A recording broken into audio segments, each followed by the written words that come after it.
Assalamualaikum warahmatullahi wabarakatuh. Bismillahirrahmanirrahim. Alhamdulillahi rabbil alamin. Wa bihi nasta'inu ala umurid dunya waddin. Wassalatu wassalamu ala ashrafil anbiya'i wal mursalin. Sayyidina wa maulana Muhammadin wa ala alihi wa ashabihi ajma'in. Allahumma salli ala nuril anwar wa siril asrar wa tiryaqil aghyar wa miftahi babil yasar Sayyidina Muhammadinil Mukhtar wa alihil adhar wa ashabihil akhyar adada ni'amillahi wa ifdalih. Ila hadratil mukarramin wal muhtaramin, para habaib dan para alim ulama, terutama sekali kepada Al-Walid Al-Habib Umar ibn Al-Habib Abdurrahman bin Ahmad bin Abdul Qadir Segaf, wal Habib Abu Bakar ibn Al-Habib Abdurrahman bin Ahmad bin Abdul Qadir Segaf, akhi fillah Al-Habib Ad-Da'i ilallah wa rasulih, Al-Mujahid fi sabilir rahman, Al-Habib Segaf bin Umar bin Abdurrahman Segaf beserta jamaahnya yang sama-sama kita hormati dan mudah-mudahan dimuliakan oleh Allah Subhanahu wa taala. Malam ini kita bersama-sama mengikuti acara peringatan Maulid Nabi besar Muhammad sallallahu alaihi wasallam. Alhamdulillah, Allah membuktikan keikhlasan dan kesungguhan Al-Habib Segaf bin Umar. Di mana saja beliau menghimpun umat, menyatukan umat, mengundang umat dalam rangka memperingati lahirnya Nabi besar Muhammad sallallahu alaihi wasallam, tidak pernah surut. Ini merupakan salah satu bukti keikhlasan. Karena orang yang sukses bukan orang yang pinter. Kalau orang pinter banyak tapi nggak ikhlas, urusannya duit. Kalau sudah urusan duit, dia tidak akan mampu menyatukan umat, saudara-saudara. Dia tidak akan mampu menggembleng umat. Dia tidak akan mampu mengkader umat karena tujuannya uang.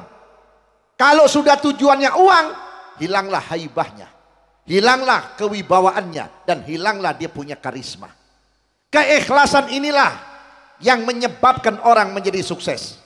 Al-Imam Ali ibn Abi Thalib karramallahu wajhah, beliau mengatakan, makana lillahi yatim wa makana li ghairillahi yanhadim.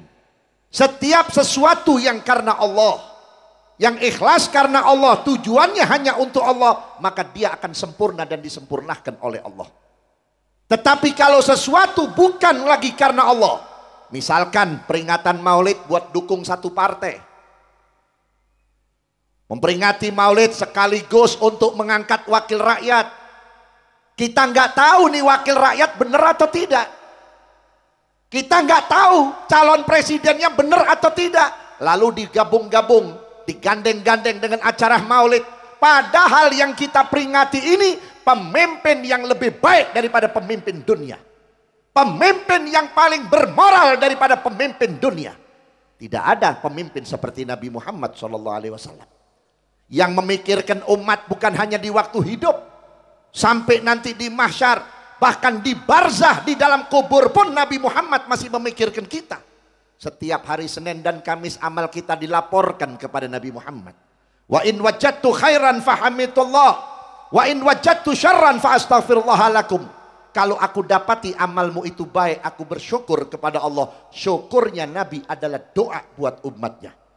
Tetapi kalau aku dapati umatku berbuat kesalahan dan banyak kesalahan, aku mohonkan ampun, sebab Nabi tidak kepengen umatnya ada di dalam neraka jahanam. Nabi Muhammad merasa sakit, tapi tetap Nabi Muhammad gak kuat dicabut nyawa. Berarti orang dicabut nyawa itu sakitnya luar biasa. Kalau yang paling halus, yang paling ringan, Nabi pun sampai mengatakan kepada Israel, ya Israel, tahan sebentar, padahal baru sampai di lututnya. Apa kata malaikat Jibril yang mendampingi Nabi Muhammad? sambil mengecup keningnya Nabi Muhammad, sambil mengusap-ngusap. Di sebelahnya lagi Sayyidatuna Fatimah binti Muhammad, sebelahnya lagi Sayyidina Ali dan Khulafaur Rasyidin. Nggak kuat lihat Rasulullah dalam keadaan ingin mengakhiri hayatnya. Lalu malaikat Jibril berkata, ya Habibur Rahman, ini yang paling lembut, ini yang paling halus, ini yang paling ringan. Tambah kaget Nabi. Kalau yang paling lembut, yang paling halus, saya juga nggak kuat. Wa kaifa bi ummati, bagaimana dengan umatku yang hidupnya berlumur dengan dosa dan maksiat? Pasti dia akan merasakan sakit yang lebih sakit. Di saat Nabi dalam keadaan perih dicabut nyawa, di saat Nabi Muhammad merasa tidak tahan dicabut nyawa, Nabi masih mendoakan kita, ya Allah, seandainya dicabut nyawa ini sakit, satukan semua rasa sakitnya umatku ketika dicabut nyawa, biar aku yang menanggungnya, ya Allah. Ada pemimpin dunia seperti ini? Ada nggak kira-kira? Ketika Rasulullah duduk di rumah Sayyidatuna Fatimah, selesai diundang orang yang punya harta cukup banyak, ingin rumahnya dihadiri oleh Nabi. Nabi dibekali berkat, dibawain makanan yang cukup banyak dan lezat. Nabi ingat kepada putri beliau, yaitu Sayyidatuna Fatimah. Diketuk rumah Siti Fatimah. Setelah memberi salam, Siti Fatimah membuka pintu.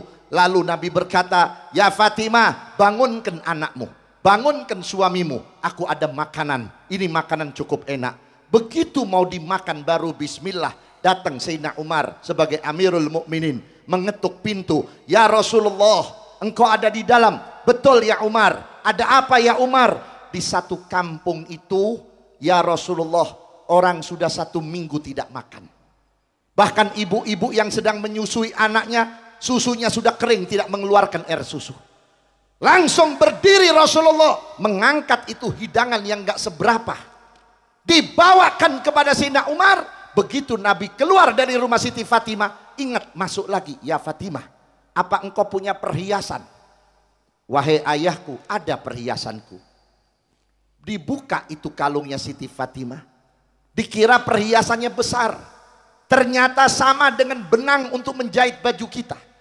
Pemberian daripada Sayyidina Ali, kenang-kenangan dari suaminya, dicabut, diberikan kepada Rasulullah untuk disampaikan kepada rakyat-rakyat umat yang kelaparan. Sekarang saya mau tanya, kira-kira kalau ada warga kelaparan, apa ada Bu Camat, Bu Wali Kota, Bu Gubernur, Bu Presiden gadein gelangnya buat rakyat? Ada apa tidak? Apakah pemimpin sekarang sama dengan Nabi Muhammad? Tidak. Maka jangan ada acara-acara maulid diembel-embeli untuk kepentingan pribadi. Jadikan majelis maulid sebagai tarbiyatul ummah, untuk mendidik umat, karena umat sudah jauh kepada Muhammad Rasulullah sallallahu alaihi wasallam. Saudara-saudara hadirin, kembali kepada ikhlas. Al-Imam Al-Habib Abdullah ibn Abi Bakar Al-Idrus, beliau mengatakan 3 perkara yang menyebabkan orang senang dunia akhirat. 3 perkara yang menyebabkan orang yang selamat dunia wal akhirah. Yang pertama, husnun niyah. Dia memiliki niat yang baik. Ibadah niatnya karena Allah. Hadir maulid niatnya kepada Allah. Segala sesuatunya niatnya untuk Allah. Yang kedua, husnudzon. Bersangka baik kepada Allah. Bersangka baik kepada makhluk-makhluknya Allah. Yang ketiga, husnul khuluq, yaitu berakhlak mulia, berakhlak baik. Manusia kalau memiliki 3 perkara, dia akan dimuliakan. Inilah yang menyebabkan akhi fillah Al-Habib Segaf bin Umar menjadi sukses dan berhasil. Beliau memiliki 3 hal. Husnul niyah, memiliki niat yang baik. Husnul khuluq, dia memiliki akhlak yang baik. Wa husnudzon, selalu bersangka baik kepada siapapun yang menggunjing beliau, yang menghasut beliau, yang menghalangi beliau. Didoakan setiap majelis yang diadakan di majlis-majlis beliau. Kenapa? Karena beliau tidak memiliki sifat pendendam. Beliau mengikuti jejak daripada datuk-datuk beliau, mengikuti Habib Umar, Habib Umar mengikuti Habib Abdurrahman, Habib Abdurrahman mengikuti Habib Abdul Qadir, sampai kepada Sayyidina Abdurrahman Segaf Muqaddam Thani, sampai kepada Sayyidina Faqihul Muqaddam, sampai kepada Habibuna Muhammad sallallahu alaihi wasallam. Ini yang membuat orang sukses, karena masih mau mengikuti pendahulu-pendahulunya yang istiqamah, yang benar, yang jujur dan yang lurus. Mudah-mudahan jamaahnya Habib Segaf yang hadir di tempat ini maupun yang hadir di pengajian rutinnya, begitu pula jamaah-jamaah semuanya yang berada di dalam garis akidah Ahlus Sunnah wal Jamaah, mudah-mudahan diselamatkan oleh Allah Subhanahu wa taala dengan barakahnya Rasulullah, dengan berkahnya dzurriyyah Rasulullah, dengan berkahnya Habib Abdurrahman Segaf, dengan berkahnya para aulia wassalihin. Insyaallah kita tidak akan keluar dari tempat ini, kita dijadikan orang yang selamat dunia wal akhirah. Akhirul kalam. Assalamualaikum warahmatullahi wabarakatuh.